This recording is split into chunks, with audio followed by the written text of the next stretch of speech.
This is the original esport racing game. This is iRacing.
Howdy, everybody, and welcome to the iRacing Formula 3.5 series here at wonderful Phillip Island Circuit. I'm Austin. I am joined by Adam Bath. We got Marco Barbonera up there in the booth controlling all the graphics and the cameras around the circuit.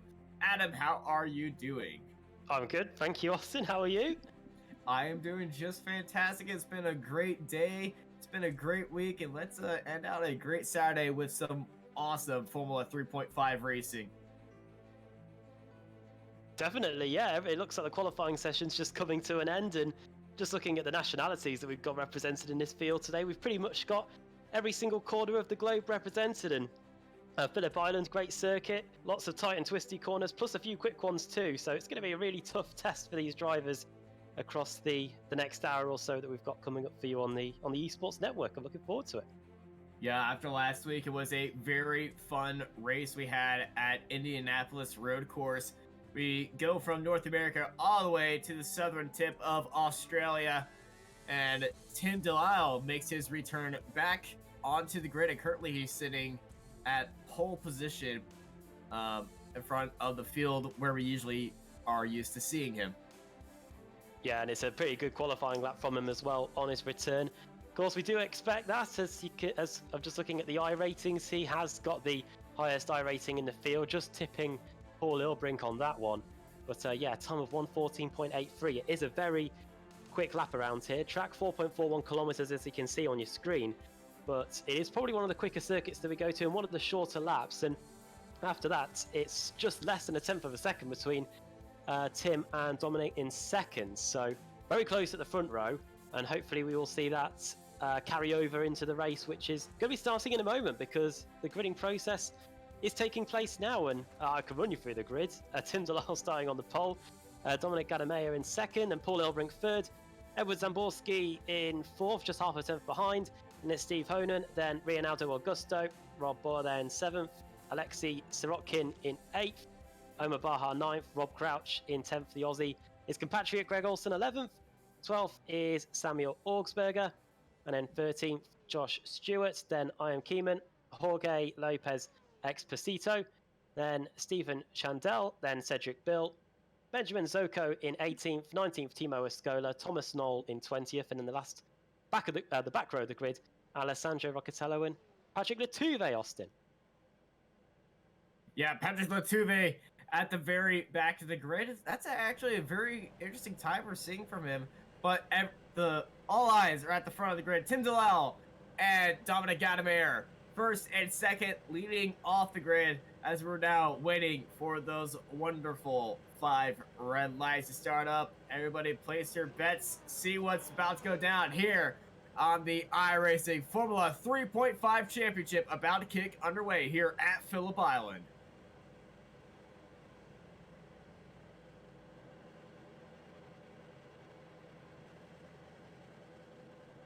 Just waiting for 1 or 2 cars to get on the grid, and there they are. Here we go.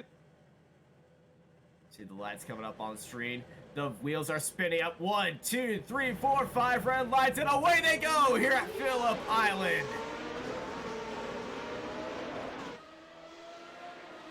Race start as always from Tim Dalal. Gadamer taking a very defensive space. They fly through that very long right-hander of turn 1, heading into the left-hander of turn 2. Here comes Gadamer around the outside of Dalal, trying to challenge for position, but unable to get any sort of space on there, especially on these new tires. Going to need to work in the grip. Running on board, Paul Ilbrink here. Oh, contact! Oh no! Dalal's out. He got bumped over. Gadamer has punted Dalal. Oh, Chaos in the hairpin. And it continues. We've got about half a dozen cars all off at the hairpin. One's beached on a curb. Everybody trying to get going again on cold tyres and brakes. But Tim Dalal getting taken out of the hairpin. I don't think any of us expected that. There he is. He's right at the back. Well, I say right at the back. He's in 15th place. But a lot of cars all involved in the mayhem at the hairpin. Here's the replay, Austin. I think 8 cars were involved in that crash. Tim Dalal was pretty much the start of it. But that braking zone, just everyone tried it. You could just see the gaggle of cars just being parked up and piled on. We got a car parking now. Tim Dalal is just trying to get over there, picking up damage left and right. And oh my goodness. Wow, what a crazy start to the race as Paul Ilbrink now leads. He's just got past Dominic down the front straight. And here comes Dominic back onto the outside as they fly through the long left-hander. And Gadamer around the outside gets back ahead into turn 1. We got another crash on the exit of turn 2. Oh my goodness, Greg Olsen flipping into the tire barrier. I wonder what happened here. He's also off along with Crouch, that is. Both of them from Australia. And I don't think Greg Olsen's going to be getting much further than that. He's done for the day. That is how it ended. We're going to have a look at it now. He's in the middle of the circuit. Oh, he gets... Oh. Well, the guy that hit him gets away pretty much scot-free. And poor Greg and poor Rob, they both bear the brunt of it, really. All the Aussies and New Zealanders, this is pretty much their home track on the series, have been involved in this, except for Steve Honan, who's down in 9th place. It's quite remarkable, and the fact is, really, the incident at the front with Tim and Dominic pretty much set underway the chaos in the midfield as well, because you see that going on in front of you. You get on the brakes, get a little bit tetchy on the wheel and the brake pedal as well, and that just leads to a whole load of other incidents unfolding, and that's what we saw at the front of the race at the start. But this lead battle looks like it's going to be carrying on for some time, as here come Dominic Gadamer and Paul Ilbrink once again. Ilbrink look for that move around the inside.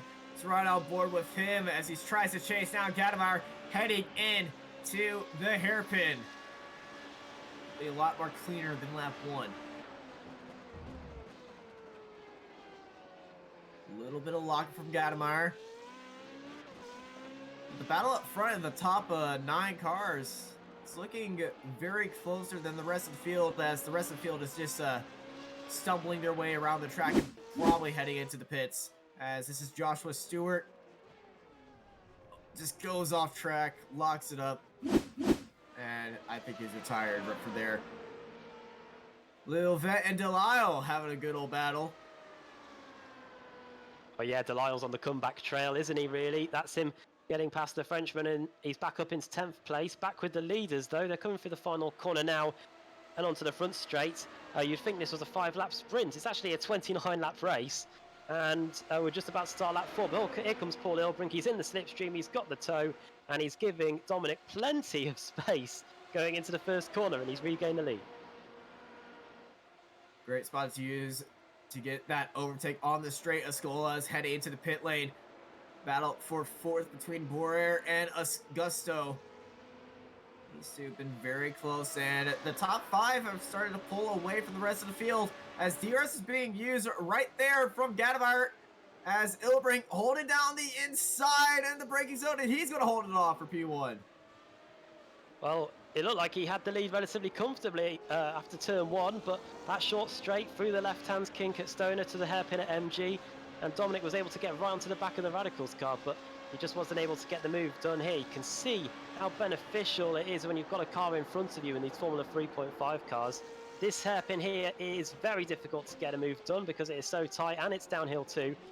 Dominic decides to stay in 2nd place, but now he'll have the slipstream this time. The shoe will be on the other foot, as it were, and he'll be able to try and get back past Paul again as we go through the final corner. I saw DRS being used last lap from Ilbrink. Will Gadamar be using it? No, he's not, but Ilbrink, he is using it. Gadamar's not using DRS at all, and that's a free charge from Ilbrink. And Ilbrink gets a big old wiggle right there. Kicks up a lot of dust. That's gonna be good news if you're Gadamar. Yeah, you don't get away with that too much if you try that again and again. Luckily for Paul, he got away with that one and is able to keep his lead. Looking here at Steve Honan in 9th as we cut back to the fight for 4th and 5th. This is between Reynaldo Augusto, as you were mentioning earlier, Austin, and we've got Rob Bauer here behind him. It is Brazil versus the Netherlands here as they go through Siberia towards the hay shed, and there's only a couple of tenths of a second between them. Yeah, 10th, and here comes Borer. Borer sinking his way down the inside at the hay shed, going up the hill and down, and he's got that move absolutely stamped and locked down. Borer in 4th. Power slide on the exit. Yeah, signed, sealed, delivered up the inside into the hairpin after getting the move done at the long left-hander, and that is the Dutchman up into 4th place, back with the leaders again. And this time, it looks like Dominic is going to use the advantage of the slipstream to get by. Is he going to be clear, though, by the time we get into turn 1? That Paul Ilbrink car is very quick, and they're going to go wheel to wheel through turn 1. Yeah, side by side they go. The battle stays for turn 2, but Gadamar is back in the lead. Good move, textbook up the inside, and these two scrapping has allowed this guy to close in ever so slowly. It is Edward Zamborski from the USA, and he is just a couple of tenths of a second away from these two now, and it's all of a sudden become a free car train, and I wonder how quickly Rob in 4th place could close in on this trio as well now that he's cleared Reynaldo Augusto. At the moment, the gap between 3rd and 4th is 1.9 seconds, but if these two at the front continue to scrap and Edward can't take advantage, then it could very quickly become a 4-car train, as you can see the speed these cars are carrying through this part of the circuit. Let's see what speed they get to when they're on the brakes into the hairpin, just under 100 kph, and they're back on it again through the never-ending series of left-handers to get back onto the front straight again. Yeah, it's a long left-hand turn, pretty much taken as one continuous turn in the lower class cars, but in these cars you do have to straighten out the wheel just a little bit, and now it's a slipstream fest, and here comes Samborski. Can the American jump up into P2 at the end of the straight? He's actually going to lift off and stay in P3 and try to force a mistake from Paul Ilbrink. Yeah, that's probably for the best, but from Edward, you don't want to get involved in too many wrecks. We are on lap 7, of course. We're just at 1/4 distance, so we've still got plenty of time for this race to unfold. Looking at this battle here between this is Samuel Augsburger and Steve Honan fighting over 8th and 9th, and just in the background there, a resurgent Tim Delisle, who is currently lapping about 4 tenths of a second quicker than the duo in front of him. So I wonder if it won't be too long before the Aussie who started on the pole will be within reach of those two in front of him.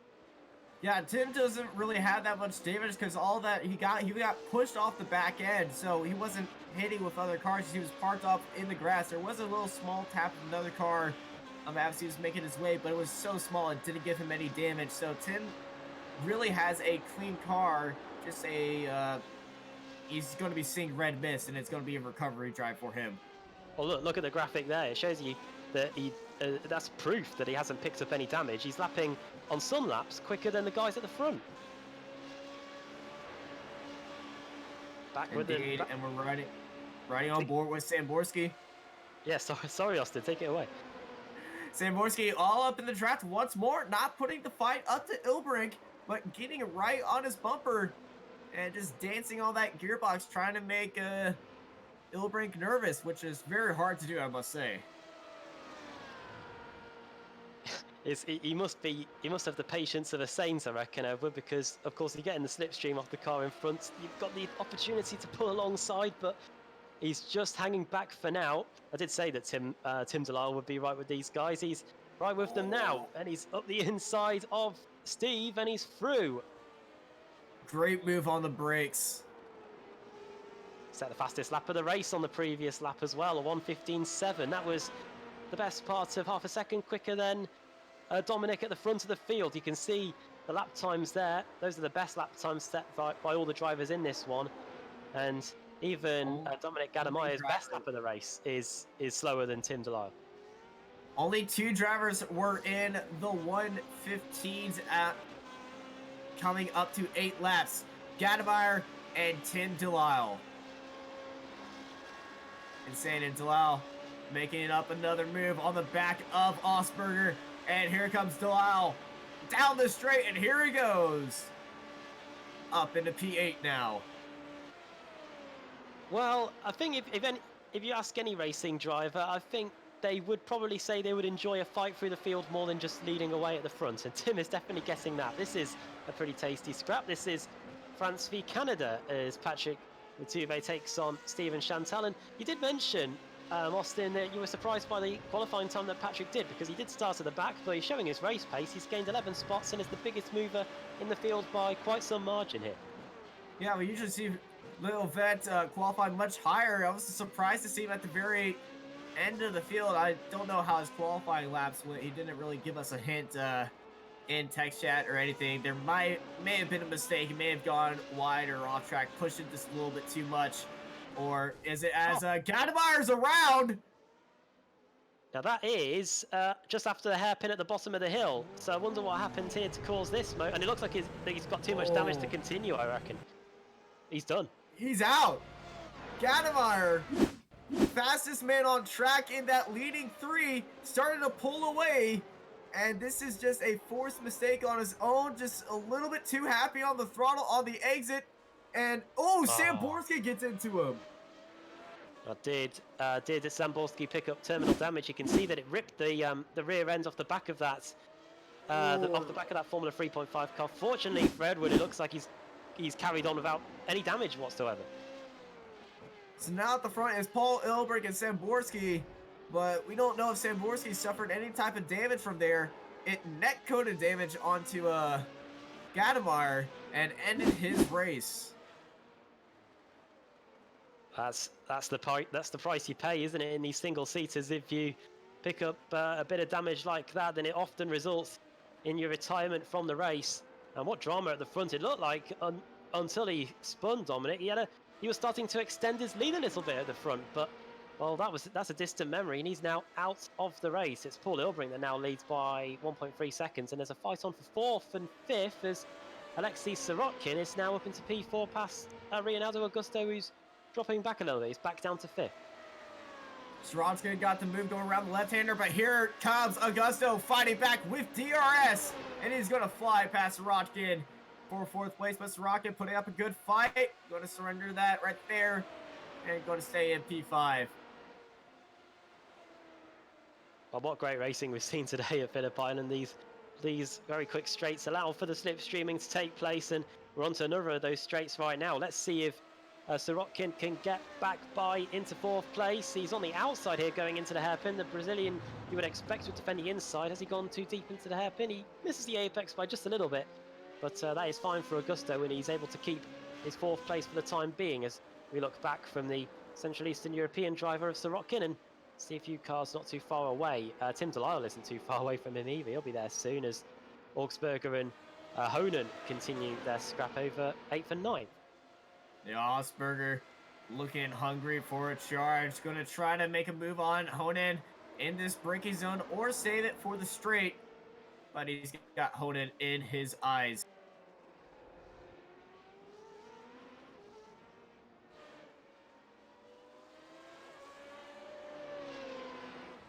Back onto the front straight we go then. Here is Tim Dalal. He set a purple first sector. He is showing no signs of losing the pace that he has set early on. A man on a mission, as it were. Is he going to go for 6th place into the first corner? You betcha. Up the inside, and he's up into 6th. He just breezes by.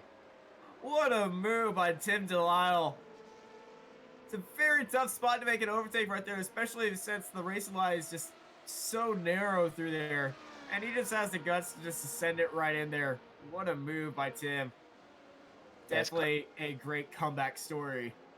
Yeah, it's great for us and for you, the viewers, that he didn't pick up any damage at all, because it's turning into an interesting subplot during the race. Obviously, we've got this scrap at the front, and then, of course, as a sideshow to that, we've got Tim Dalal's fight through the field. He's now only 3/4 of a second away from Alexei Sirotkin, who is his next target. And on the previous tour, he was 1.5 seconds quicker. So he's going to be right on the back of that Formula 3.5 car any moment now. And there you go, he is. Last sector, this lap, sector 1, once again set a purple lap time. We got a little bit of a slowdown up there. Augusto got slow coming out of that corner, and here comes Tim Dalal and Sirotkin down the front straight. 3-car battle. I think Tim might just stay still. No, he's not. He's showing some more guts. Can he punch his way into the top 5? No, he's not. So dusty on the outside of that left-hander at turn 2. They're all kicking up the dirt on the exit. Here comes Tim again. We've seen this move before. Is he going to go up the inside? I think Leonardo Augusto is expecting it, but can he do anything to stop it? And I think the answer is going to be no. Up the inside goes Tim Dalal, and he's up into 5th place. He gets all the power so early. Way much earlier than Augusto. Here's a replay of Stephen Shatnell. Goes way off the track down the hill up at Hayshed. Skips across the track. Unfortunate for the Canadian, down in 12th place. Back to the Tim Dalal show, up in P5. Next target is Alexei Sirotkin as we look back from his onboard. How high do we reckon Tim will be able to get then, Austin? We've got just over half the race still to go, and he's showing no signs of slowing down. Do you reckon a podium might be in reach? I've been known to commentate discourage, so I'm not going to say anything, but this is going to be great. Here comes Tim Dalal once more into turn 1. Tim Dalal, P4. Right then, he's now got to get his head down and get a wriggle on, because the next car is this guy, and he's 3.4 seconds up the road, so he'll just be a speck on his relative graphic at the moment, is Tim Dalal. So as you can see from the graphic, he will be starting to eat into that gap. He was on the last 3 laps 6 tenths, 7 tenths, and nearly half a second quicker on the previous lap as well. So at the rate of that, he'll probably be within reach in about 5 or 6 laps time, maybe quicker. We'll have to wait and see. But here is our race leader, Paul Ilbrink, and his lead's starting to get eaten into a little bit as well, Austin, isn't it? It's now under a second. Yeah, Samborski looked like he was just nursing his car and just accepted P2, but he started to chip in on Paul Ilbrink, so these two might start scrapping, which might bring Boré in there. We might have a 3-car battle for the lead, which will then turn into a 4-car battle, because these two fighting is going to slow everyone else up, and the charging Tim Dalal is going to start closing in on him. Here he is. On the last lap, he was nearly 8 tenths of a second quicker than Rob Boer, the Dutchman.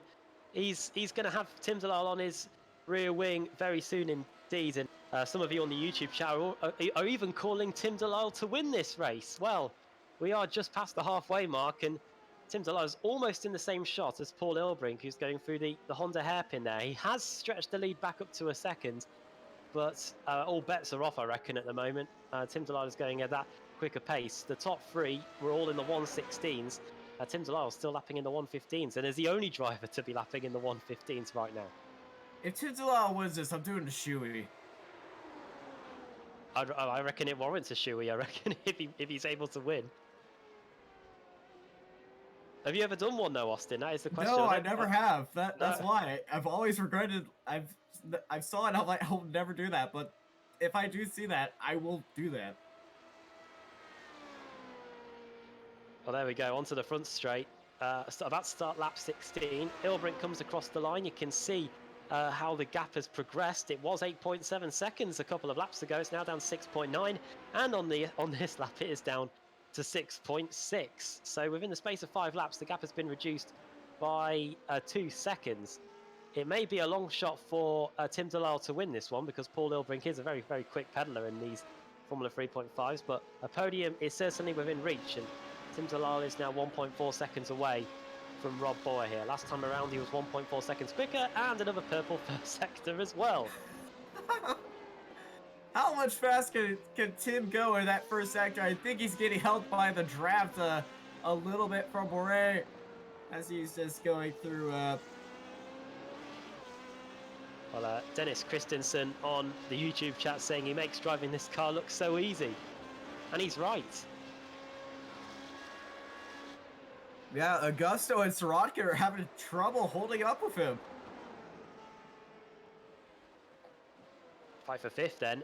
So this is definitely by no means over. As you can see, Sorokin lighting up the rear tyres on the exit. That won't do them too much good. If you overheat them, then it is very difficult to get them back down to operating temperature. And now let's see what Leonardo Augusto can do. He started 6th. He currently is 6th. But can he get into the top 5? He's got the slipstream, he's got the overspeed, he's up the inside, and he should be able to get his position into the first corner. Down into turn 1, and Augusto back into P5. Nice move. These two have been swapping places for most of the race, and a little bit wide for Sorokin. Got to make sure that the wheel is straight if you are going to run into the dust and the dirt on the exit. If you put the power down a bit too much, you could end up spinning the rears and flying off the circuit. Oh, off! Oh, this is Exposito off.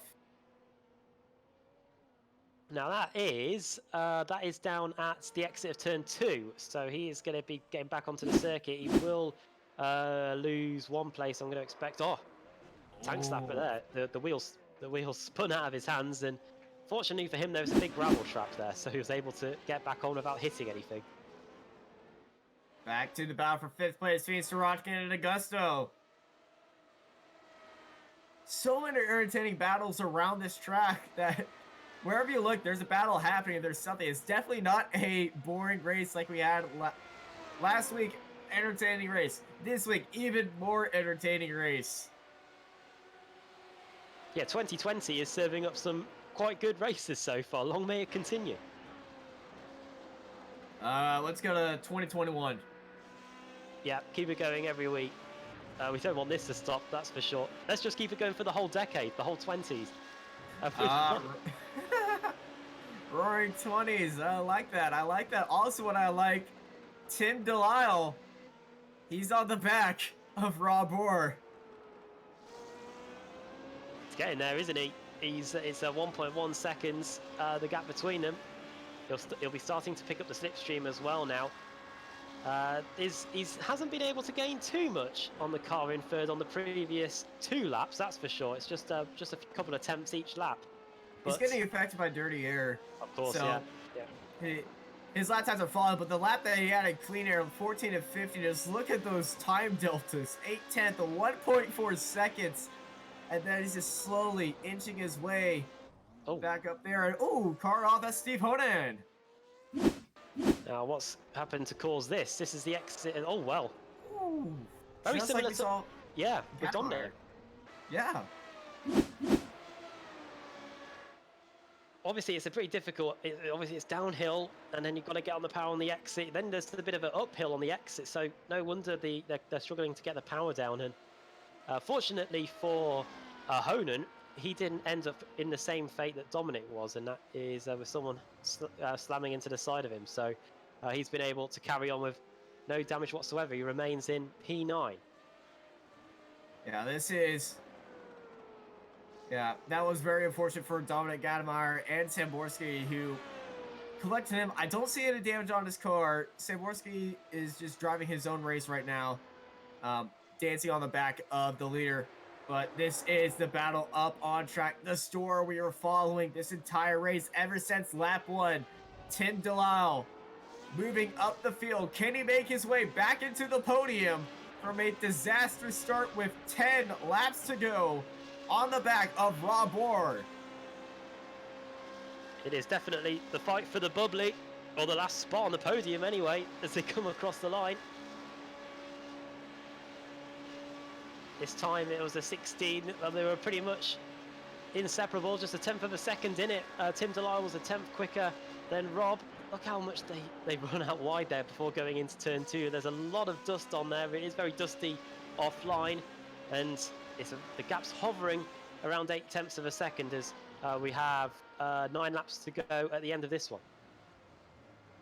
9 laps, 10 laps definitely to go. So that's the racing lap counter is a bit weird sometimes with racers. 20 to 29 means 10. And that's why I'm bad at math. Don't worry, I just about managed to scrape a B in maths when I was at school. But anyway, one thing that we can guarantee you is that Paul Ilbrink leads, and that Rob Bohr is currently in 3rd. But how long the RB racing car will be there remains to be seen. Right now, he is being helped by the dirty air and his own good driving. Alexei Sorokin has crashed, apparently, and that... Oh, God, that is at the bottom of the hill. Big spin, exact same spots we've been seeing Gademeyer's and a few other cars happen. Just a little light up the tires. Oh, yeah, yes, it is. I wonder if this is because we're getting towards the end of the race. These cars have been they've been driving at 10:10. Tim's arrived. Here's Timmy. And here goes Tim around the outside, making his way onto the inside of the curb. Late on the brakes, Tim Dalal forcing his way back onto the podium for a little bit of the bubbly. I think we may as well just call that hairpin Dalal corner, because that's where he's been doing most of his moves tonight. And you're right, there is some bubbly at the end of the race for Tim if he can stay there, and it might even be better. He might even get a silver medal as well. He is 4.5 seconds away from Edward Zamborski, though. And they have been doing identical times, and there's only a handful of laps to go. So unless something dramatic happens, I'm going to say that 3rd place is as good as it's going to get. But to be fair, considering that Tim Dalal was facing the wrong way and in the gravel on the opening lap, I think he would have taken a podium at this moment in time. So yeah, fantastic drive from him in this one, and he's up to 3rd. But it will be very tough if he wants to get 2nd. If he wants to get 2nd, he's going to have to bank on Ilbrink and Samborski to be battling their brains out. But now that Dalal is in clean air, expect him to be much faster as we have another car off. That's Steven Shatnell. And that is coming out, up, down the hill once more. Oh, it's almost identical to what we've seen many other drivers do today. That's almost the same as what happened to Steve Honan. And he's just done what everybody else has been doing. So no shame in what's happened there for Stephen. Everybody else is struggling, it looks like, through that corner in this final part of the race. And lap 22 or 29, we haven't got long to go, and Tim Dalal is just starting to stretch his legs a little bit as he continues to eat into the gap to 2nd place. It is currently around 3.8. He hasn't 3.8 seconds. He hasn't got that dirty air though now, Austin. So he can put his foot down again, and we might start seeing some of those lap times that he was setting earlier. He's gonna, when you're about 2.4 seconds, you start experiencing a little bit dirty air, but when you get into like 1.5 seconds, you start really seeing the dirty air, which is where Samborski and Paul Ilbrink are at right now. But if look at that lap by Tim Dalal, 4/10 chunked off of Samborski, and he's carrying Bore along with him. And here's the fight for 7th and 8th. It looks like it's going to be Sorokin going up a position. Indeed it is. So through goes car 9 up to 7th, and Samuel Augsburger back down to 8th place. Great move by Sorokin, settling into P7. Just these few laps remaining. We've been seeing a lot of drivers spin out, coming down out of haste, out of the shed. Are we going to see any of these leaders struggle with these corners right now? Because they've been so smooth and so consistent. They might have turned off their brains, and we might see a little bit of a misconsistency right here.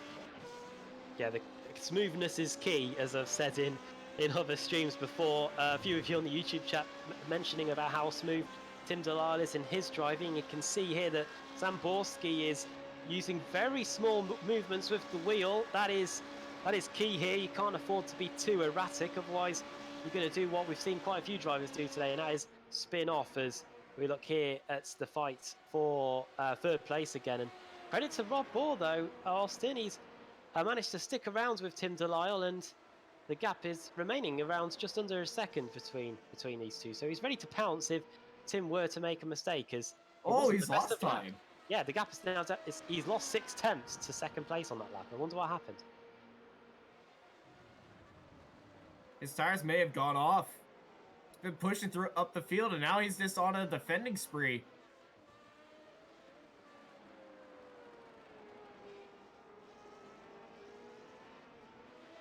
Well, it wouldn't be a surprise if that's been the case, because as we've seen throughout tonight, he has been on it throughout the whole race. I think it's probably one of the first laps he's done that's been outside the 1:15s. For Tim Dalal. Right now, Paul Elbrink is keeping the gap at around 1.5 seconds, and he hasn't got too long to go. When he gets to the line, he's going to be starting lap 25, and we'll be into the final stages of the race. As here is Jorge Exposito, easy for me to say. He's on the comeback trail as well. We saw him off, and right now he's on the back of Benjamin Soko, who is just 6/10 of a second ahead of him. So an interesting scrap in the closing stages here. Yeah, the race is still on for the lead and 3rd place. And Tim Dalal hold off Rob Bohr, and can he charge in to the leaders? And will Samborski pounce on Paul Ilbrink? Because remember, Edward Samborski, he really hasn't been leading this race. He's been stuck behind and just waiting for his move, and he's slowly closing down on Paul Ilbrink. Yeah, 1.1 seconds on the previous tour. He was 0.2 of a second quicker. There you go. There's the lap time comparison for you. He's been consistently at least 1/10 of a second quicker than the number 2 car in front of him. And I wonder if he's going to save his late race charge until a couple of laps to go. Problem for Timo Escola, who is jumps back to the pits. This is snapped the other way, didn't it? And there's no coming back from that. He's in the tyre barrier and done for the day. A shame, really. He was within sight of home, and that is going to be him done for the day. So that now means we have got 16 cars still circulating. Only 13 have managed to get through this race without having to make a visit to the pit.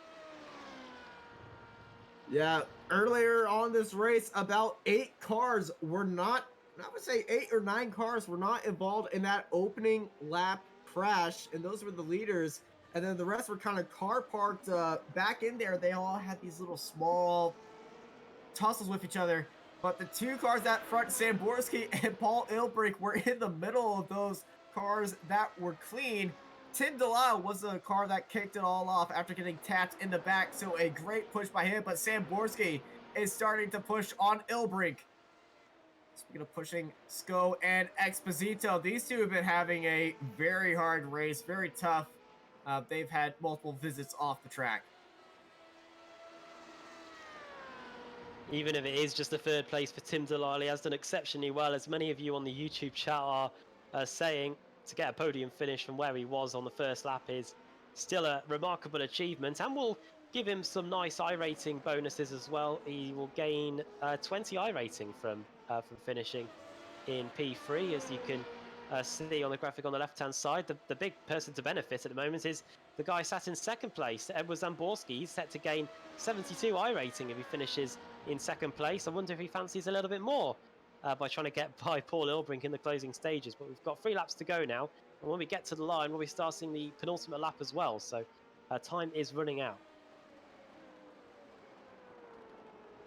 Yeah, Samborski is definitely looking to have the better tires than Ilbrink. And now, with just a few laps remaining, Samborski can start putting a little bit of pressure on Ilbrink and try to force a mistake, as we have Exposito as jumping up into P12. Yeah, good move. We've seen moves take place at either the first corner or at the hairpin at turn 4 throughout tonight, and that was just one more of them. Good job by Jorge there. He's up into 12th place, 3 positions gained, and I don't think that's going to be that battle over by any stretch of the imagination. It remains 3 tenths between them. Meanwhile, the leaders starting their penultimate lap. Last time around, 16.1 for Ilbrink, a 16.2 Samborski. So Ilbrink has just a little bit of extra pace in hand should the American in second start to apply some late race pressure here. Yeah, both the cars using DRS on that straight. You can tell if the car is using DRS by that little slit in the wing. If you can't see through it, DRS is activated. Think of it as a boost button, but with the rear wing. Gives you a little bit of extra straight line speed, and that helps you close up to the car in front or get by, and you can use it to defend as well. Paul Ilbrink is coming up to pull a lap on somebody here. This is Thomas Knoll, who has been into the pits in this race. He is currently circulating in P16. I wonder if Ilbrink will end up in any difficulty if he tries to lap him. He's going to be on the back of that Formula 3.5 car pretty soon as we get ready to start the final lap of the race. Yeah, white flags is about to come out. The leader, Ilbrink, Samborski, the battle for the lead is going down as well. And the battle for third place between Tim Dalal and Rob Bohr. But Tim Dalal's pulled out a very comfy gap, and we're just focused on the battle for the lead. DRS being activated by both drivers as they fly through turn 1. I'll tell you what, I think that back marker is actually working well for Paul Ilbrink. He's picking up a little bit of a toe off the back of the Austrian here, and I think that's what's keeping the gap at just around a second between him and Samborski, because he's getting that little bit of extra top speed. There's the blue flag, and through go the 2 leaders to lap him. It's a good place to pull off, and here comes Samborski, 7 tenths behind. Just a few more corners can go. Can the American take the win and steal one from Paul Ilbrink? I think he's going to have to pressurize Ilbrink into a mistake. He's not close enough to send it up the inside. He's just going to have to hope that his sustained pressure can force the leader into a mistake in the closing stages. He has been cautious in this corner at this late in the race. Both these drivers are doing it. And as they're coming around the very final corner, Paul Ilbrink can't believe his eyes, because he's won it here at Phillip Island. With Samborski in second, and let's go to the man, the myth, the legend, Tim Dalal, in one of the craziest races he has probably been in, from first all the way down into last, back up onto the podium. That is a drive for the ages. What a drive from Tim Dalal. Well, the bare facts are that he started first and finished third, but if you take a look at the lap chart, it must be an extraordinary watch. And the same with if he's streamed at all his fight through the field, that would be one great onboard to watch. Oh, look at these fights. Exposito is under pressure. Goes off the track. They're having a drag race. Phillip by himself, but Exposito has DRS, and Exposito is going to keep P12. Just a tenth of a second between them in the end. That was a very good scrap to the line. And a great drive also from Patrick Leovetz, jumping up 12 spots to get into the top 10.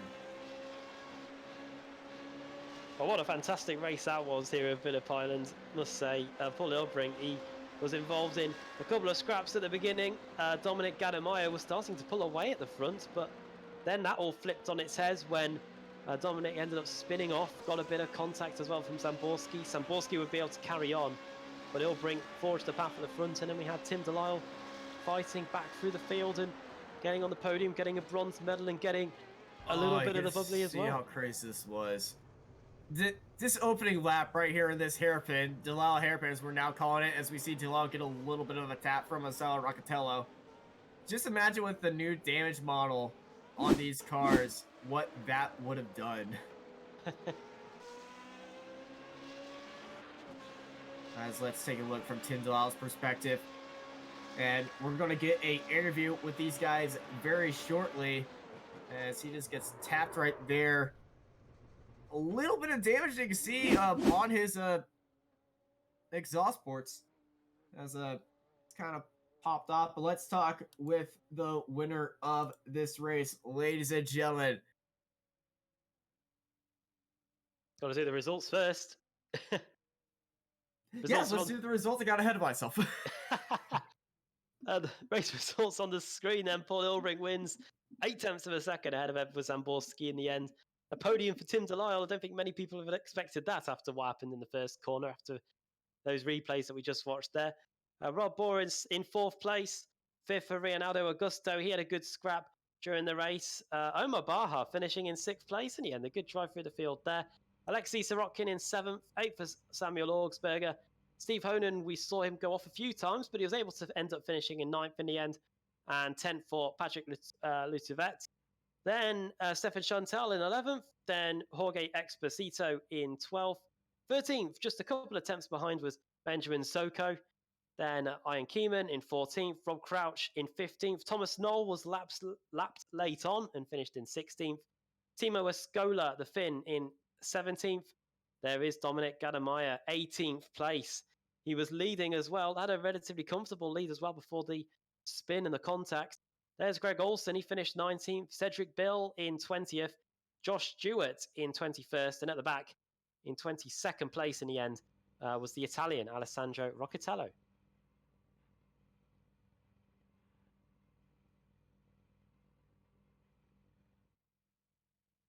Right then, time for some post-race interviews. And we have got the race winner, Paul Ilbrink, with us. Welcome. Thank you. Well, it was all going on in front of you at the start. So you had Tim starting in front of you, and then you saw him go off into the hairpin in turn 4. Talk us through what you saw from your position. Yeah, I think he got a little nudge from Dominic, unfortunately, which sent him a bit deep, and that cost him the lead and possibly the race win, I guess. After that, I was in P2, swapping positions a little bit with Dominic again, but I lost his draft a little bit, which was a bit of shame. So lost some time, but then he made a mistake coming onto that final out of the final corner where he spun. So that handed me the lead again. And after that, it was such a difficult race for me. Edwards was really fast this race, and it's also such a tricky circuit where you can easily overdrive the car and lose the rear a bit. So it was so difficult to find a good balance between pushing and staying safe. But luckily I had some DRS left for the last couple of laps, so I could stay in front, but only just he really had me under pressure all the race. Yeah, was Edward really? Were you in control at the front, or did you know that if he got a little bit closer, you had a little bit extra in hand to go quicker if he started closing the gap a little bit more?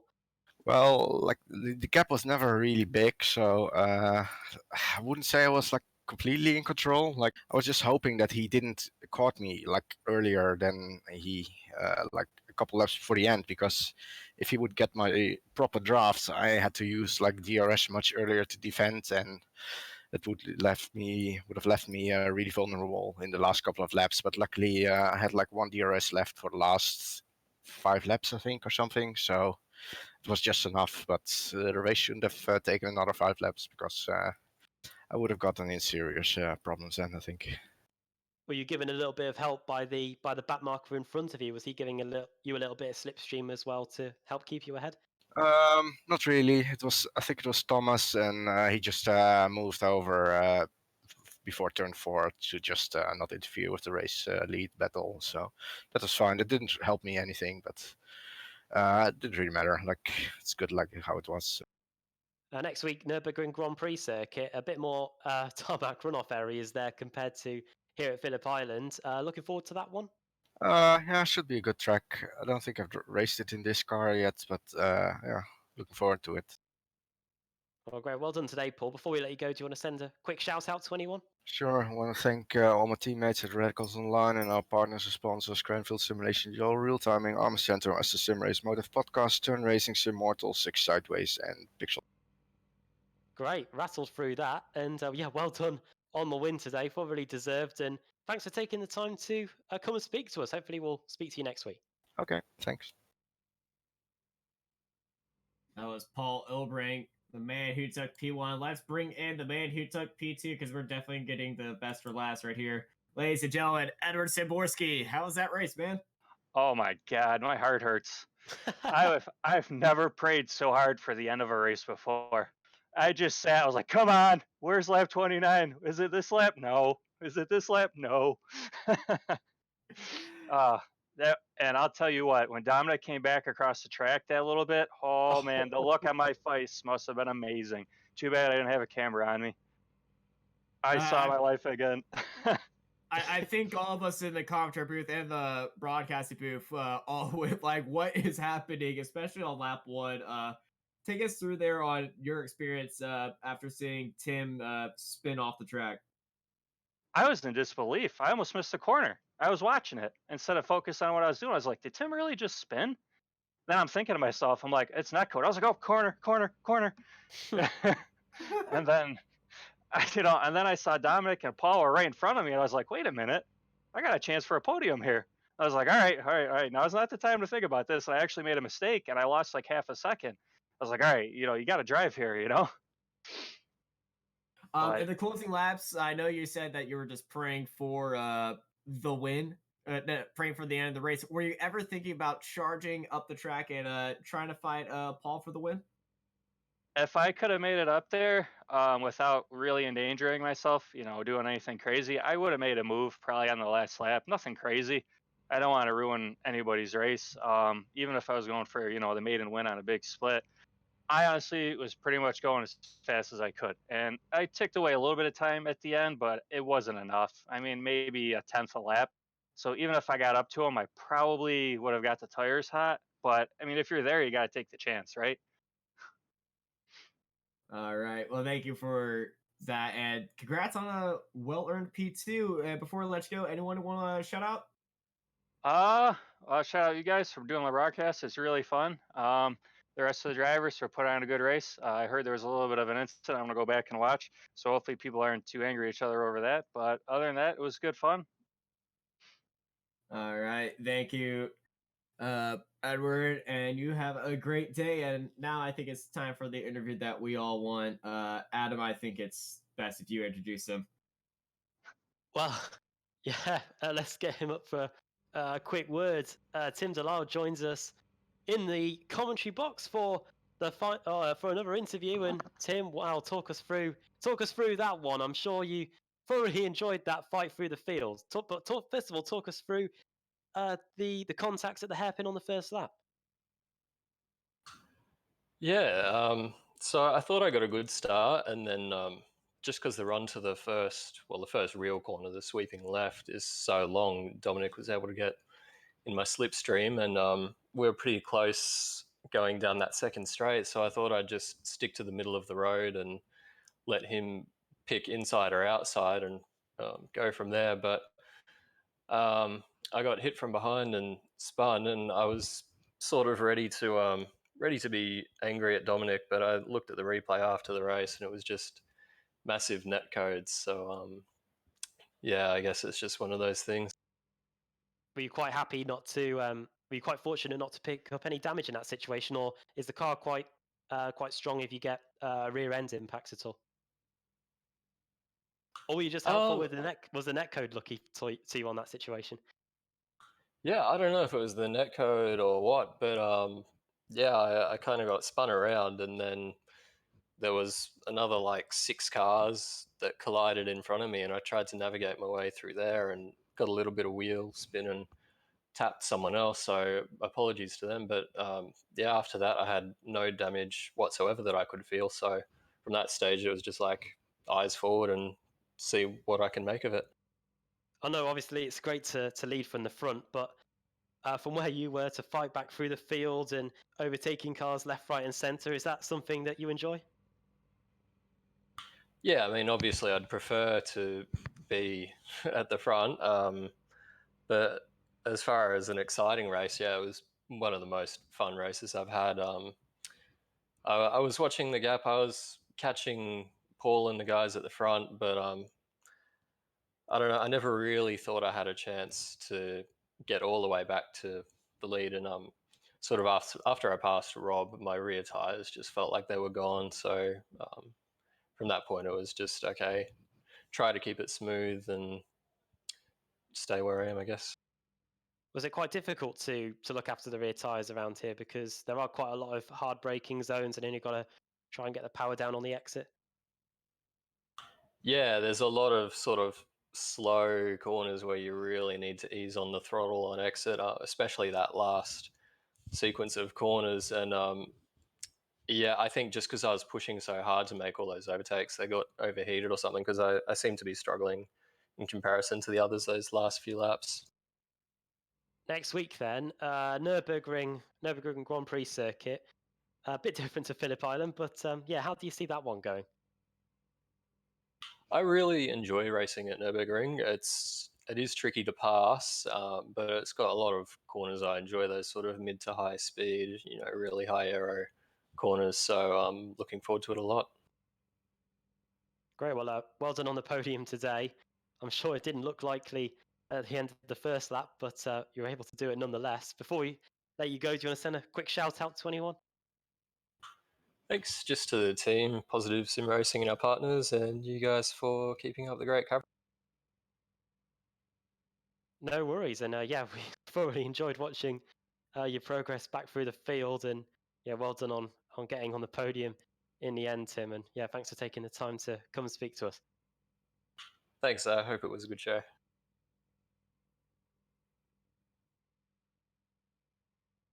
It certainly was a good show. Adam, before we head off, any last words? Well, it's the first time this season I've done one of these Formula 3.5 races, and got to say it certainly didn't disappoint, did it? And yeah, if this is the way we've got, this is the series that we've got on our hands for 2020, then I'm sure there's going to be many more cracking races like that, and hopefully the Nürburgring Grand Prix circuit next week delivers more of the same. I expect a lot of fun at Nürburgring Grand Prix. We had Marco Barbonera in the booth and giving us all these wonderful cameras, replays, and wonderful graphics. Been joined by Adam Bath this week. I'm Austin Knight, and I hope y'all have a good night.